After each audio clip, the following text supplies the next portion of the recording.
মাছের তেলে মাছ ভাজছেন মমতা, কিভাবে সেটা একটু বিস্তারিত বলার দরকার। নির্বাচন এসে গিয়েছে, বিভিন্ন জনমুখী প্রকল্প এগুলো বাস্তবায়ন হচ্ছে, সারা বছর ধরেই হচ্ছে, কিন্তু এখন একটু গতি পেয়েছে। যেমন ধরুন লক্ষ্মীর ভাণ্ডার, যাদের 500 টাকা ছিল তাদের 1000 টাকা হয়েছে, যাদের 1000 টাকা ছিল তাদের 1200 টাকা হয়েছে। অনেক বড় ডিফারেন্স ছিল, কেউ 500 টাকা পাচ্ছিলেন, কেউ 1000 টাকা পাচ্ছিলেন। সেই ডিফারেন্সটা মমতা বন্দ্যোপাধ্যায় কমিয়ে আনলেন 1000 টাকা আর 1200 টাকায়। ওদিকে যারা 100 দিনের কাজ করেছেন তারা কেন্দ্রীয় সরকারের কাছ থেকে সেই পয়সাটা পাচ্ছেন না দীর্ঘ 2 বছর ধরে। বলা হচ্ছে 25 লক্ষ নাকি ভুয়ো জব কার্ড আছে, তাই টাকাটা আটকে রাখা হয়েছে।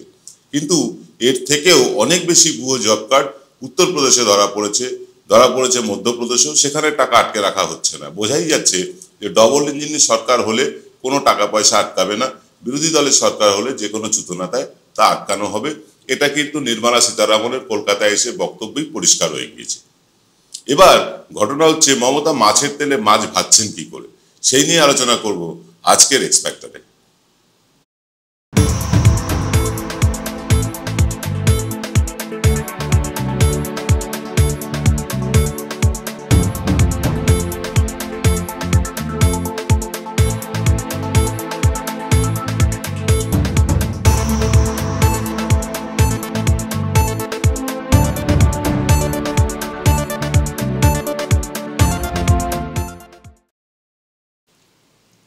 নমস্কার, আদাব, আমি আপনাদের প্রবীর বিশ্বাস। আপনারা দেখছেন প্রত্যেক দিনের অভ্যেস মতো বিশ্বজোড়া বাঙালির আওয়াজ এনকে ডিজিটালের প্রভাতী অনুষ্ঠান এক্স ফ্যাক্টর। আজকের এক্স ফ্যাক্টরে আমরা খুঁজে দেখব কোন রাজনৈতিক দলের কোন অর্থনীতির ফলে মানুষের কল্যাণ হচ্ছে, নাকি মানুষ আরো গরিব থেকে গরিবতর হয়ে যাচ্ছে। দেখুন, দুরকম অর্থনীতি হতে পারে। একটা হচ্ছে মূলত আমাদের দেশ, আমাদের যারা তৃতীয় বিশ্বের দেশ বলে যারা পরিচিত, তারা মূলত জনকল্যাণকর রাষ্ট্র হিসেবেই পরিচিত। এখানে সরকার বিভিন্ন পয়সাওয়ালা লোকেদের কাছ থেকে ট্যাক্স আদায় করে, সেই ট্যাক্সের টাকায় সরকার গরিব মানুষের কাজ করে, অথবা ব্রিজ বানায়, হাসপাতাল বানায়, রাস্তা বানায়, ইত্যাদি ইত্যাদি বানায়। এটা একরকম অর্থনীতি। আর একটা অর্থনীতি হচ্ছে সরকার সাধারণ মানুষের কাছ থেকে ট্যাক্স আদায় করছে, সেই টাকাটাই সাধারণ মানুষকে ফিরিয়ে দিচ্ছে। এটা আরেক রকম অর্থনীতি।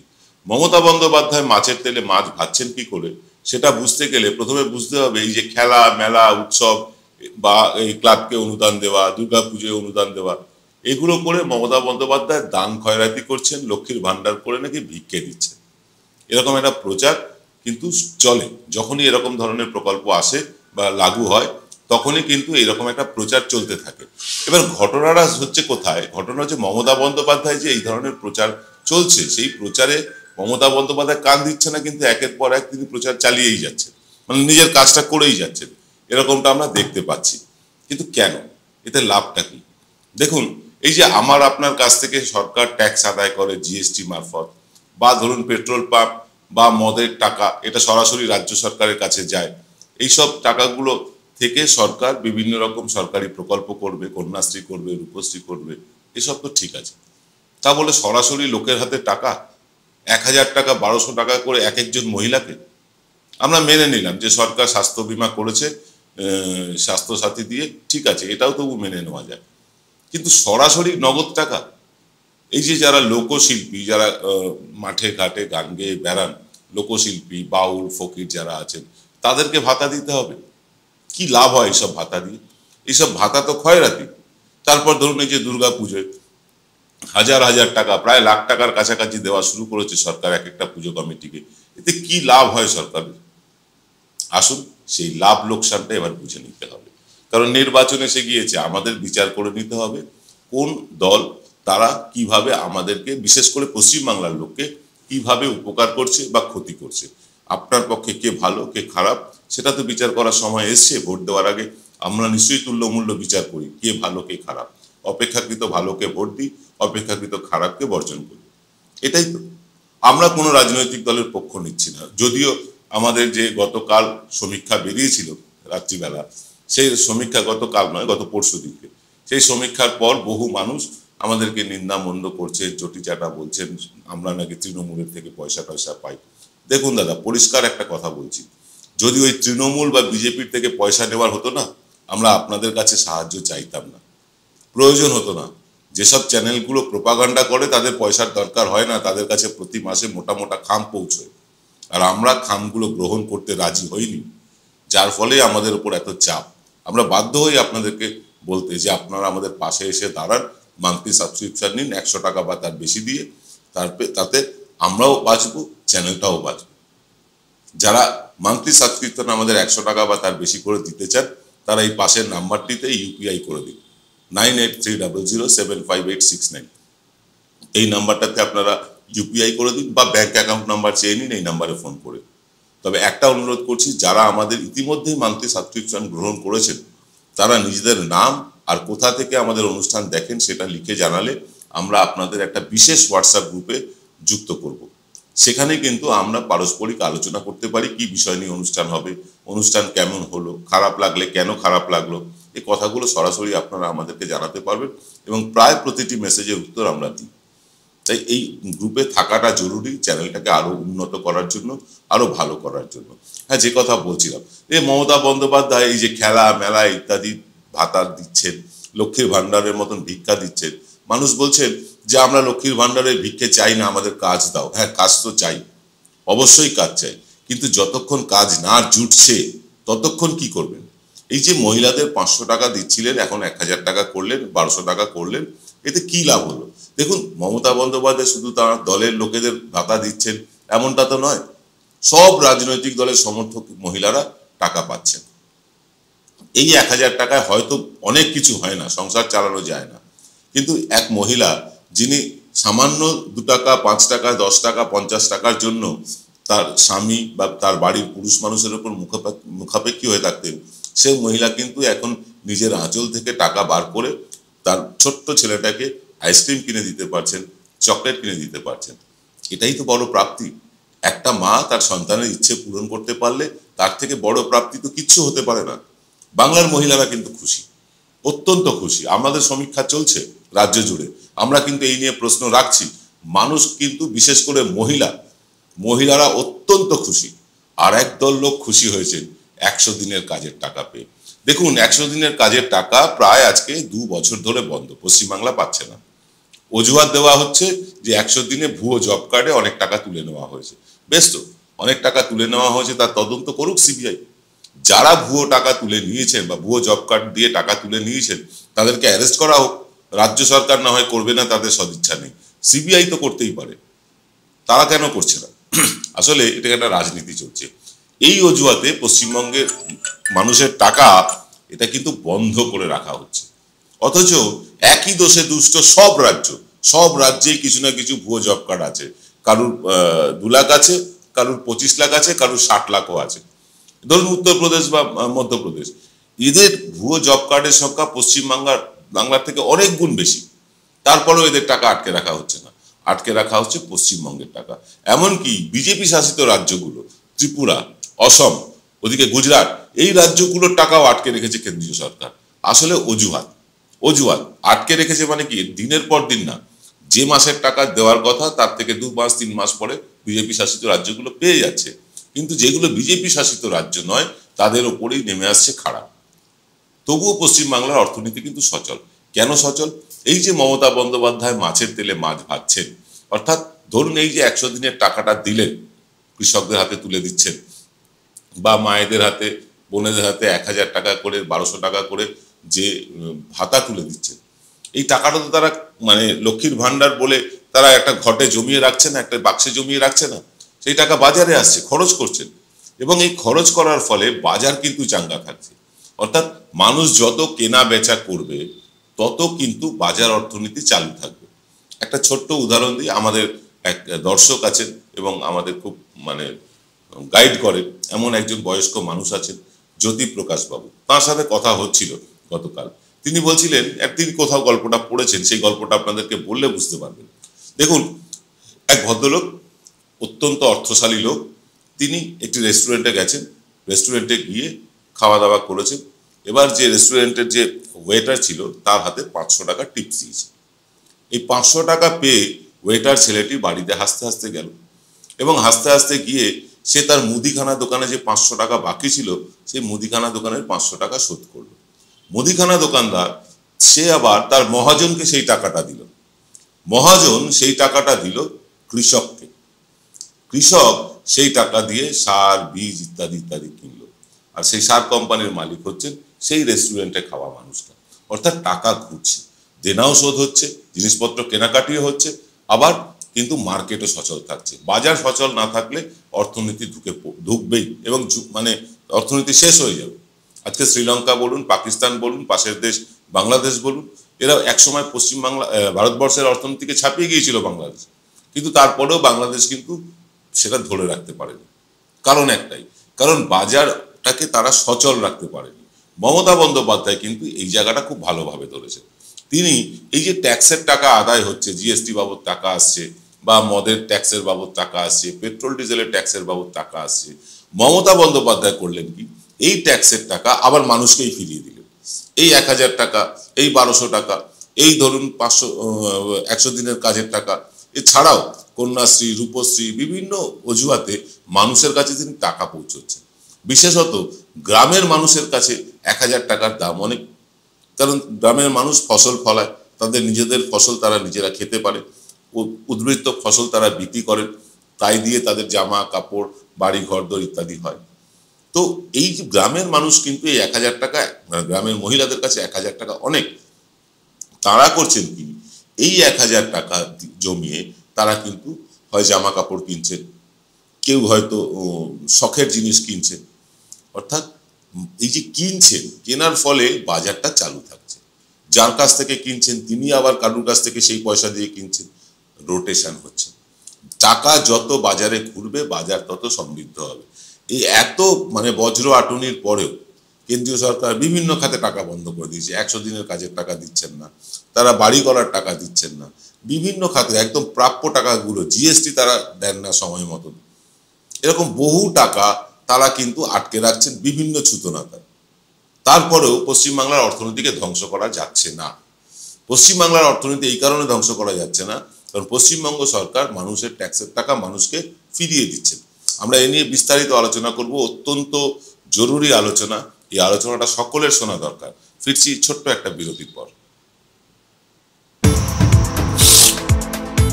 আর আমি এক্ষেত্রে একজন মানুষকে আমার খুব লক্ষ্মী পেঁচা বলে মনে হয়, সৌভাগ্যের সিম্বল, তার নাম অমিত শাহ। আপনি হয়তো আশ্চর্য হবেন আমি কেন অমিত শাহ, আমার বিরোধী দলের নেতা, তাকে লক্ষ্মী পেঁচা বলছি। অমিত শাহ যাহা বলেন সেটাই মেনে। নমস্কার বন্ধুরা, তাহলে দেখা হচ্ছে, আমি আসছি আগামী রবিবার এনকে ডিজিটালের পর্দায় সকাল 8টা থেকে, দেখতে ভুলবেন না। নমস্কার।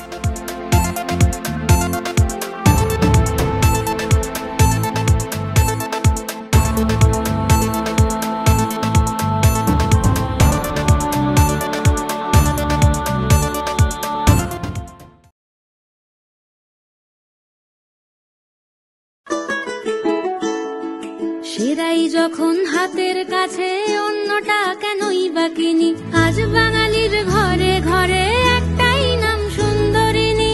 সুন্দরিনী, সুন্দরিনী, সুন্দরিনী, সুন্দরিনী। জয়গুরু রত্নভান্ডার জ্যোতিষ সীমা। এখানে গোল্ড মেডেলিস্ট জ্যোতিষী বসেন। হাই কোয়ালিটির আসল গ্রহরত্ন সবচেয়ে কম দামে এখানে পাওয়া যায়। স্থান বেলঘড়িয়া, রানী পার্ক, বটতলা, 2 নম্বর রেলগেটের নিকটে। 9681345722 এবং 9007778922। ফিরে এলাম বিরতির পর। একটা সুখবর দিয়ে রাখি, আপনাদের জন্য শুরু হয়েছে আবার নতুন করে www.nkdigital.live। এইখানে আপনারা কিন্তু আমাদের বিভিন্ন ভিডিওগুলো এখান থেকে সরাসরি দেখতে পাবেন এবং টাটকা তরতাজা খবর, একদম কারেন্ট খবর এখানে দেখতে পারবেন আপনারা নিয়মিতভাবে।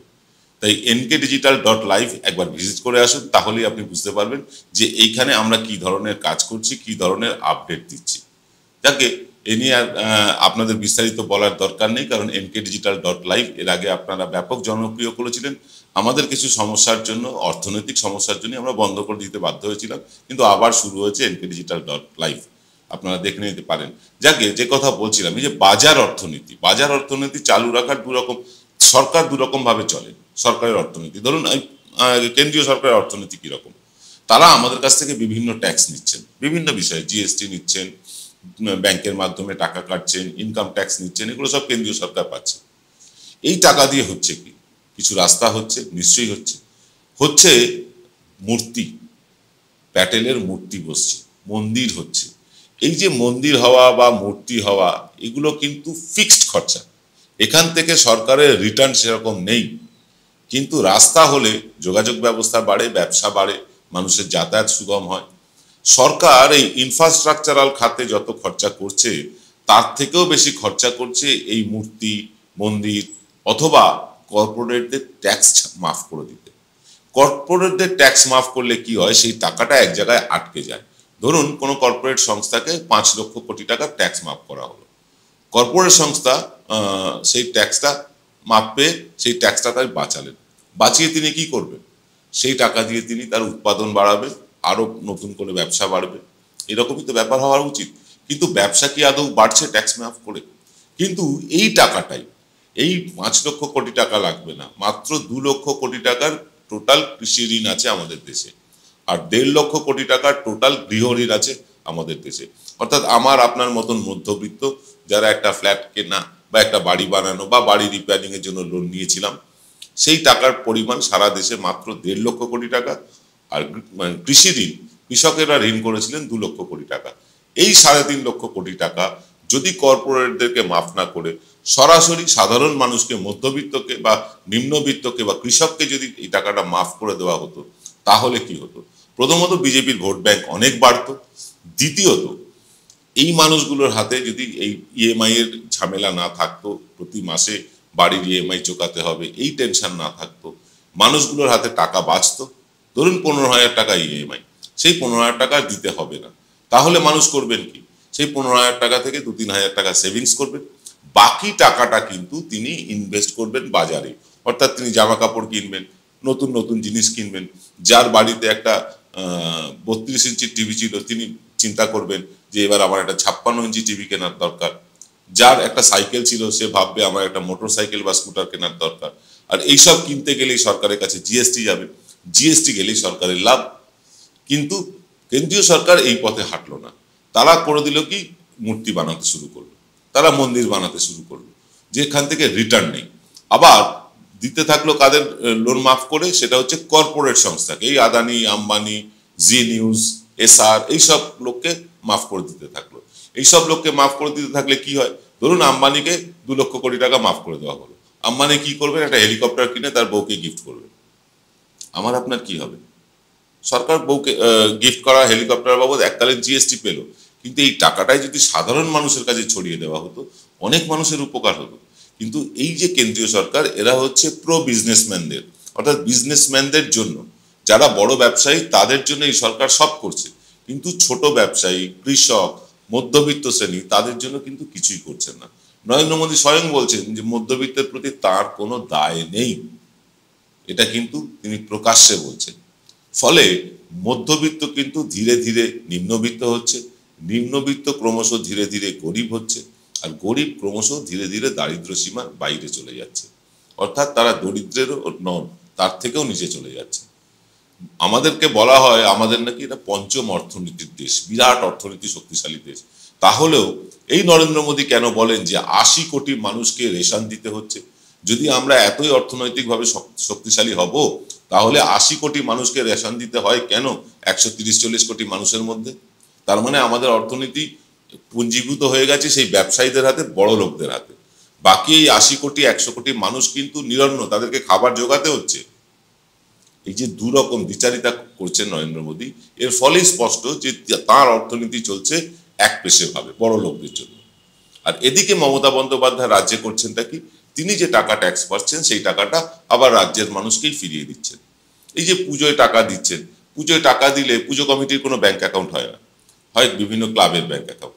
যাকে এই টাকা তাদেরকে অডিট করতে হয়, প্রতিটি ক্লাবকে অডিট করতে হয়, এবং এই মানে বেহিসাবি খরচ করা যায় না। মদ মাংস খেয়ে কিন্তু এই টাকা উড়িয়ে দেওয়া যায় না। এই টাকা দিয়ে প্যান্ডেলওয়ালাকে দেওয়া হচ্ছে, কখনো মূর্তি যারা বানান তাকে দেওয়া হচ্ছে। যারা মূর্তি বানাচ্ছেন তারা আবার খড়, মাটি বা পুজোর যে সজ্জা, মূর্তির যে সজ্জা, সেগুলো কিনছে। এইভাবে টাকাটা রোটেট হচ্ছে, এইভাবে টাকাটা ঘুরছে বাজারে। ফলে একদম প্রান্তিক মানুষ থেকে শুরু করে সর্বোচ্চ পয়সাওয়ালা লোক সকলেই কিন্তু এই টাকার একখানা সুবিধে পাচ্ছে। এটাই হচ্ছে অর্থনীতি। তৃতীয় বিশ্বের দেশগুলো এই অর্থনীতি যারাই গ্রহণ করেছে তারা কিন্তু সফল হয়ে আজকে নিজের পায়ে দাঁড়িয়ে গিয়েছে। কিন্তু আমাদের ভারত সরকার সেটা বুঝছেন না। তারা টাকা আমাদের থেকে ট্যাক্স নিচ্ছেন, দিয়ে দিচ্ছেন কর্পোরেটকে, দিয়ে করে দিচ্ছেন মূর্তি, করে দিচ্ছেন মন্দির। কি হচ্ছে এগুলো করে? বলা হচ্ছে মন্দির হলে অনেক লোকের কর্মসংস্থান হবে। হ্যাঁ, হবে তো। ফুল বিক্রেতা হবে, প্রসাদ বিক্রেতা হবে, আর কি হবে? আর হবে হয়তো আশেপাশে হোটেল, সে হোটেলগুলো বানাবে বড় লোকেরা, আর স্থানীয় লোকেরা সেখানে হোটেলে ওয়েটারগিরি করবে। এটা অর্থনীতি নয়, এটা বাজারকে চাঙ্গা করা নয়, এটা হচ্ছে একটা ধর্মীয় ভাবাবেগে সুরসুর দিয়ে ভোট কেনার রাস্তা। কিন্তু আদৌ কি মানুষ ভোট দেবেন? এই নিয়ে কিন্তু একটা গুরুত্বপূর্ণ আলোচনা করেছি আমরা গতকাল রাতে থার্ড আই অনুষ্ঠানে, দেখে নিতে ভুলবেন না। আজ এই পর্যন্ত, সকলে ভালো থাকবেন, নমস্কার।